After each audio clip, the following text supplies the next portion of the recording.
حدیث شریف کا مفہوم بتاتا چلوں گا تاکہ پھر وہ سنتے رہیں لکھتے رہیں.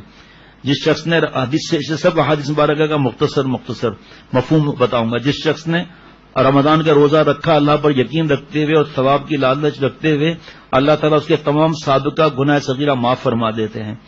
فرمایا کہ آپ صلی اللہ علیہ وسلم نے جو شخص اللہ کی خوشنودی کے لیے روزہ رکھے، اللہ تعالیٰ اس سے دوزخ سے 70 سال کی مسافت کے بقدر دور فرما دیتے ہیں.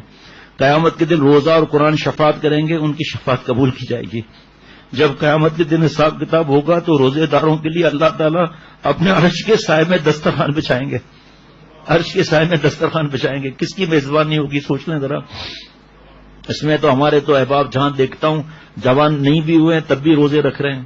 ان کے لیے بڑی عبرت کی بات ہے. اللہ پہنچا دے جو دفتروں میں لنچ بریک دے رہے ہیں ظالم دفتر والے، اور سگریٹ کا بریک دے رہے ہیں، چائے کا بریک دے رہے ہیں، ان لوگوں کی کتنی تکلیف ہو رہی ہے بیچاروں کو. روزے دار کے لیے دو خوشیاں ہیں، ایک افطار کے وقت، دوسری جب وہ اللہ سے ملے گا. رمضان شریف کا چاند نظر آنے کے بعد سے فرشتے روزے داروں کی دعاؤں پر آمین کہتے ہیں. اللہ تعالیٰ فرماتے روزہ میرے لیے خاص ہے، میں ہی اس کا بدلہ ہوں. اب یہ دیکھیں حدیث پاک ایک لائن ہے اور اس کا سب سمجھ سکتے ہیں مضمون کتنا طویل ہے. رمضان کا مہینہ صبر کا ہے اور صبر کا بدلہ جنت ہے، اللہ کی ذات ہے. ان اللہ مع الصابرین. اب آئیے بیان کیجئے صبح کے 4 بجے آئیے.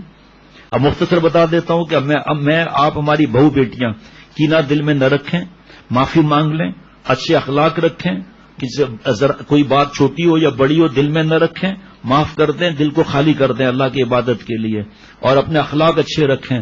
کوئی کتنا دبائے دب جاؤ، کوئی اور کہ یہ تو ہمیں اور دبا دے گا تو اور دبا دے، تمہیں کیا تکلیف ہے بھائی؟ تو اللہ کا پیار مل رہا ہے. مجھے اجازت نہیں شیخ، میں اس کو ایسی باتیں سناؤں گی کہ اس کا دماغ ٹھیک ہو جائے گا. ہمیں سنانی نہیں باتیں. پھر سننے کی سنت ہے.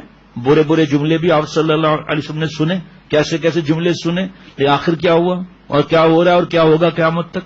آپ صلی اللہ علیہ وسلم کی انوارات اور اطاعتیں اور سنتیں اور ہر طرف یہی پھول بکھرے ہوئے ہیں ماشاءاللہ.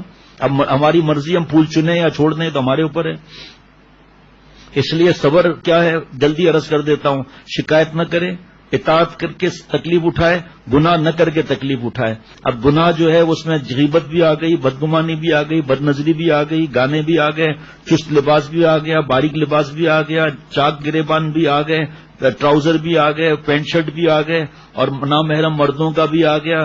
اللہ معاف فرمائے میری بہو بیٹیوں، اگر یہ آج سے آپ نے شرعی پردہ نہیں کیا پھر کب کرو گی آپ شرعی پردہ؟ دعوتیں ضروری ہیں، گھر کے اندر کھانا لگانا ضروری ہے، بال نظر آ رہے ہیں اس کو چھپانا ضروری نہیں ہے تمہارے نزدیک.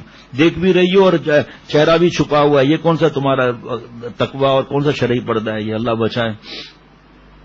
صبر کا مہینہ ہے. ہو صبر کا بدلہ جنت ہے، اللہ کی ذات. وہ الگ آیت ہے. رمضان میں نفل کا ثواب فرض کے برابر، فرض کا 70 گنا بڑھا دیا جاتا ہے. نیز روزے کی جزا اللہ تعالیٰ خود عطا فرمائیں گے. روزہ ڈھال ہے جب تک اس کو پھاڑ نہ دے. اس پر شیخ الحدیث عمر زکریا صاحب رحمۃ اللہ کی کتاب فضائل اعمال جب موقع آئے گا، میرے خیال میں 4 یا 5 صفحات ہیں اور پورے رمضان میں یہ حدیث پاک بیان ہوئی ہے. ڈھال ہے نا جو روکتی ہے وار کو نا، روزہ ڈھال ہے جب تک پھاڑ نہ ڈالے. اب اس میں آنکھ کی حفاظت پہلے حضرت نے فرمایا، زبان کی حفاظت، کان کی حفاظت، ہاتھ پیر کی حفاظت. کتنے آپ سوچ لو ذرا کتنے مضمون پورا مہینہ بیان ہوگا نہیں ہوگا اس کا. اللہ تعالیٰ عمر میں میرے اور سب کے برکت عطا فرمائے، کروڑوں جانیں عطا فرمائے. ہر جان اللہ اپنی ذات پاک پر فدا ہونے کی توفیق عطا فرمائے.